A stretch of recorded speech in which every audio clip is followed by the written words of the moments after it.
Actually, to go back to the first time I saw Joe has a good story. So we started dating, and Joe's a little older than I am, but she's like, "Hey, look at this. Let me show you this thing I've got." And she pulled out a VCR and like an old VHS tape, and she's like, that was it. That was the one I made. You finally made it. Yeah. There's other. God, was this like a compilation of Max Aita squats? I think so. Yeah. This is brutal. You know, I was total side note, but I saw a video on here. I did like 295, like 650 for 5. I don't remember doing that. Like I have no memory of that day. And I saw that video. And I was like, holy shit! Like that happens when you squat every day. You got squat amnesia. There was another one too. I did like a 207 front squat for like 8 or something like that. 215 for 8. Which that was actually impressive to me because like that's a lot, and that's a lot of reps. So you guys started talking after a competition or something like that? Well, I was kind of we met at Cal Strength. Yeah, and then because Dave Spitz was my old teammate at the Sports Palace. Yeah. So and then I wanted to go check out Dave's new gym. I I rode thought out there and yeah. met him. I didn't even know he was a lifter for a few months. I thought she was a lesbian. And he thought I was lesbian. Yeah. I was wearing my wife beater and came in on my motorcycle and probably didn't shave my armpits. Overalls and I worked in a bunch mullet. of dyke bars and I don't think you can say that word. oh, wow. That's what we called them. That's what we called them. She comes from a different time, guys. Yes, I do. Different time. I do. Yes, my son's always telling me. I'm like, that's what I'm bisexual. But anyways, so we started dating, and Joanne's like, oh, come over to the house, and she's like, let me show you this this old tape of me. I'm like, oh, what's that? And she pulls out this VCR and sets it up and plays. You guys might remember they're probably too young. Lisa Gibbons. The Lisa Gibbons show. Like all these talk shows from the 90s, right? Phil Donahue, whatever. And Jesse Raphael, Ricky Lake. I remember Ricky Lake. Yeah, same kind of thing. Same kind of thing, right? So she plays it, and it's like the episode is like dangerous dancing, moshing in the 90s. Dangerous dancing in the 90s, yeah. And it's like a whole like setup thing where like, oh, like these kids died, stage diving, and like this is gonna ruin the youth of America. And so like I guess her friends worked on the show. A friend of mine, yeah. And was like, hey, come down and like you can get like a stipend and just do the show. And you just got to pretend, not pretend, but just be one of these like people on the panel, right? Like you're a pro moshing person, right? These are people against moshing. Should there be regulations? Should they have a, whatever, like a secured off area for moshers only or what? So yeah, the 90s were a different time. But so she plays this and I'm like, I think I've seen this. So I get picked to be on the panel and I was 26. Yeah. And he was 12. So and I'm wearing Catholic schoolgirl dress that comes to, well, let's just say it's pretty short, garter belt, fishnet stockings, like laces up here, piercings, tattoos. Yeah. And they're like, let's bring out the moshers. And like me and these two other guys, one friend of mine, another guy, like running down. And then we're on the panel. So I see it and I'm like, oh, I think I saw this when I was like, like 12 years old and like in like Christmas break it played. I just remembered it like for some random reason. Like I remember this like, because it was probably traumatic. Like, oh my God, people are getting murdered in mosh pits. Like, is that going to happen to me? And, but I remember her from it. And so Joe like some like comment that like she was probably in my like 12-year-old spank bank, He told me. So they recorded the show in like the fall and they specifically waited until winter break because they wanted like the high school and middle school kids to see the show, right?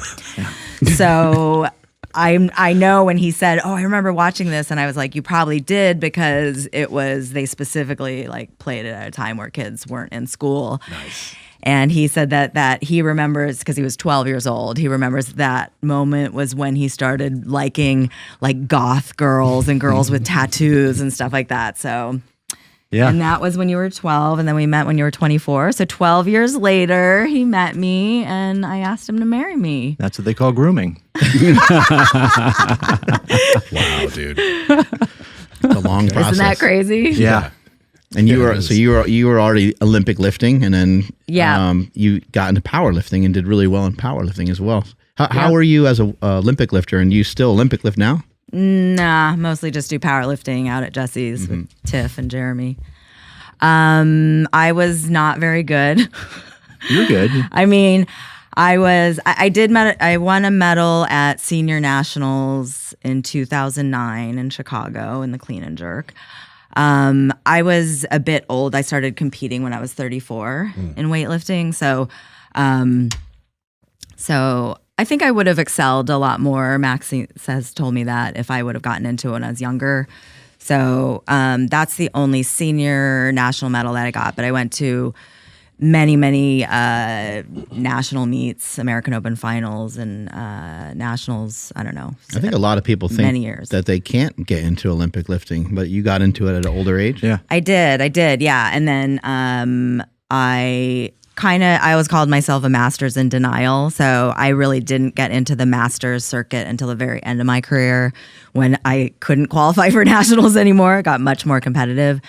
But yeah, I just always wanted to, just be the best or try to make the podium no matter what my age was. There was one time where I was at nationals, the roller rink year, because I was usually double the age of a lot of my competitors, but I was actually 3 times the age of one of the youth lifters that was in my session.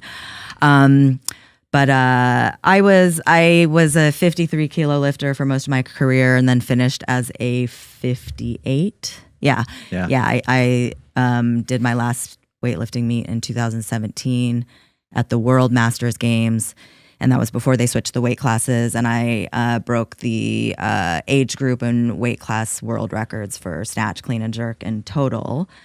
And I was 47. Yeah, I was 47. I still have the snatch world record for that age group. Yeah. But my numbers now for like the open, I wouldn't even qualify for nationals. I was really happy to finish, even though I started competing when I was 34. I made all-time PRs at the age of 47. So I'd like to remind older lifters that you can still make progress. I mean, you might not go to the Olympics, but you can still finish on top. So my best snatch at that competition was 71 kilo snatch and 86 kilo clean and jerk.